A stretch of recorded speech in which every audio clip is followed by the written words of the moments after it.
This is CBS 11 News Now.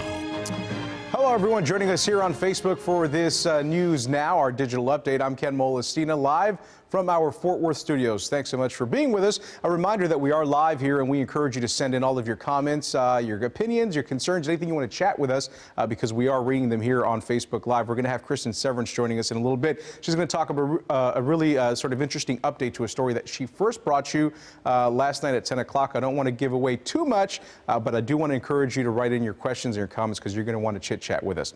Meanwhile, here's a big story that we are working for you today. A big merger in the beverage industry, that is.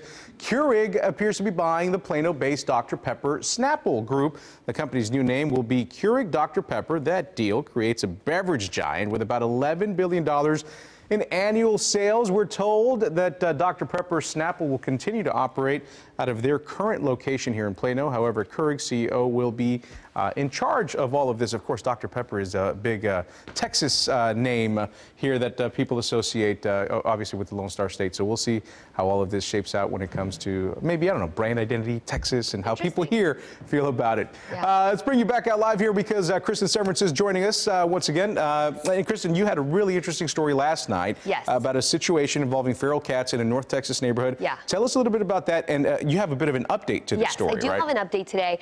So we did a story. We were contacted by this group of neighbors in North Richland Hills, and they said, look, we have so many feral cats in our neighborhood. They've called the city nearly 70 times. The city would say, you can trap the cats and call us, but they felt like the city wasn't doing enough. And their big complaint was that their neighbor was feeding the cats. Right. You know, there would be pictures of 6 bowls of food on her porch, and she would continue to feed them. Even when the city would go over and talk to her, she would say she wouldn't, and then the food would come back. Right. We have some pictures of these cats. Okay, so this is the neighbor in question. A neighbor has her on surveillance video. She pulls up in her BMW, gets a ladder out of the car. She then brings the ladder to the fence here, and you're going to see her scale the fence and then walk across this man's driveway. So she is trespassing on private property to release one of the cats. So that was one of the issues. You know, neighbors were saying, look, she's even going to break the law to help these cats. She was cited for criminal trespassing. She got cited for that. And they said this is just one example of, you know, a problem happening in their neighborhood for years. And those are all different cats captured from a surveillance camera. This cat's on a roof, 5 cats on a roof. And they said, you know, they had enough of these cats, so they would trap them, bring them to animal services. After our story, the city said, look, you know what, we didn't handle it correctly. They said there have been issues with animal services. They had some leadership changes. They implemented new training policies, procedures, and they said we are going to do a better job with this, which is, you know, the whole goal of any story we do. We want to get action, we want to help. Talk to me a little bit about this, the TNR, the Trap, Neuter, Release program. Is that how that works? Exactly. So after our story aired, I heard from a lot of people, which I knew I would, a lot of cat advocates, and they said, what about TNR? Does this city do TNR? And so we started looking into TNR. It means trap, neuter, and return. Oh, and return. Okay, yes, and return. So several cities here in North Texas, and thank you so much for everyone who did comment and ask us about this. By the way, I'm occasionally glancing down at my phone, not ignoring you. It's just that the comments are already coming in from the folks watching. So. Yes, please comment and let us know what you think if you have questions. And so about this TNR, so Arlington does it, Dallas does it, several cities in North Texas do it, and it's just like the name says. So you know, you humanely trap a cat,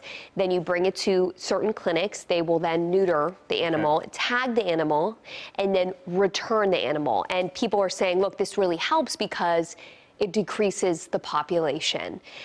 North Richland Hills, where this happened, does not do it. They don't do that. They don't do it. Right. And we've been going back and forth with the city today.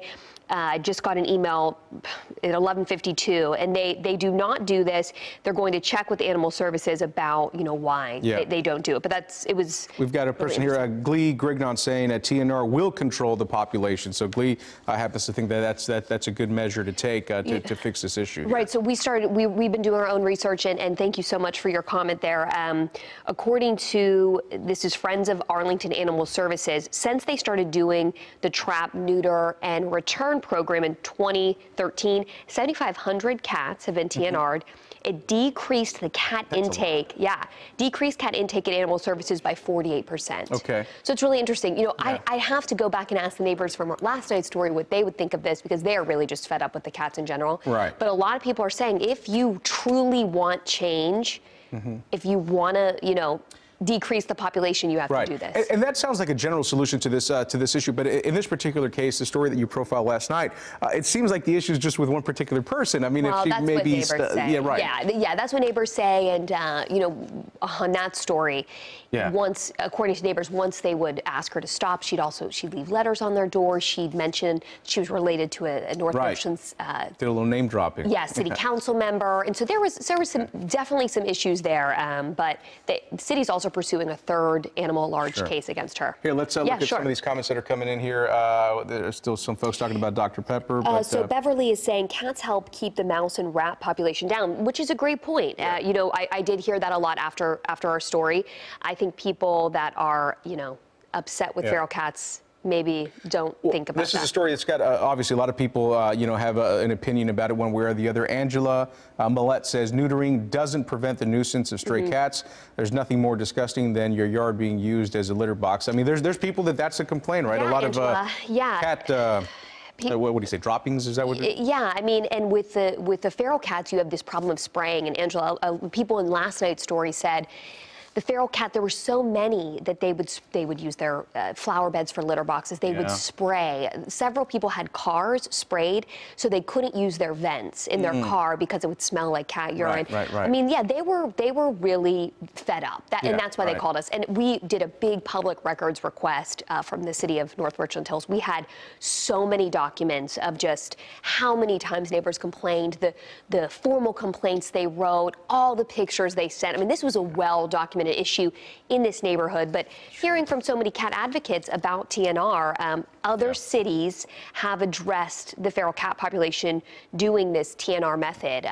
Because over at North Richland Hills, what they're doing right now is they're saying, come grab a cage, a trapping cage. Exactly. Trap the cat, bring it to us, and that's about as much as we can do. Is that kind of the way it works? Yeah, they'll say, call us if there's a loose animal, or you can come by, get a trap the animals yourself, and then we'll come by and pick them up. But the neighbors, in this case, I mean, one neighbor caught 50 cats on his driveway. So he was sick and tired of waiting for animal control to pick them up, so he would drive them down there. You start wondering, you know, is it really his responsibility at that point when you've got 50 cats that I mean, he's trying to trap himself? Yeah. So just a quick hello to Richard Cordell. Richard says hello. He's asking, he says, say my name. There it is, Richard Cordell. We said your name, buddy. Thanks so much for joining us. We've got Munawar Ali saying hello from Denton, Texas, and a couple of other folks who are chiming in on this. So anyway, Kristen, thanks so much for all this information. This is a really incredible insight into something that maybe people don't really consider, especially the way that different municipalities handle this kind of issue. And I think that's the real interesting thing in all of this. It is, and you know, in our story, just to have the city say, we didn't do enough. Yeah. We made changes. We're going to do better. I think that's a great first step, especially with any consumer justice investigation. You just want people to, you know, you want people to be held accountable. And fix something if it's wrong, exactly. So do the right thing. We'll stay on top of that, and we're going to do much more on TNR later on tonight. All right, Kristen, thanks so much for that. You bet. We appreciate you, and of course, we appreciate everyone chiming in on Facebook Live, having this conversation with us, offering their thoughts, their opinions, asking questions, and of course, folks who are watching. We love it when you guys participate with us. It makes this conversation a lot more fun, and of course, we get to know and see what people are thinking out there. And we get to follow up. I mean, I'm following up. I'm doing a trap, neuter, and return story because of your comments. So if they're good or bad, if you like the story, if you don't, we want to hear. She's always here for you. She'll solve all your problems, every last one of them, right? Maybe. All right, Kristen, thanks so much once again. That's going to do it for us for now for this Facebook Live. Remember, we are always online, on air, across all of our digital platforms, and of course our website, cbsdfw.com. But for now, we say see you later, and we'll talk to you soon. Bye-bye. This has been CBS 11 News Now. Be sure to follow us on Facebook and Twitter for the latest local news and weather.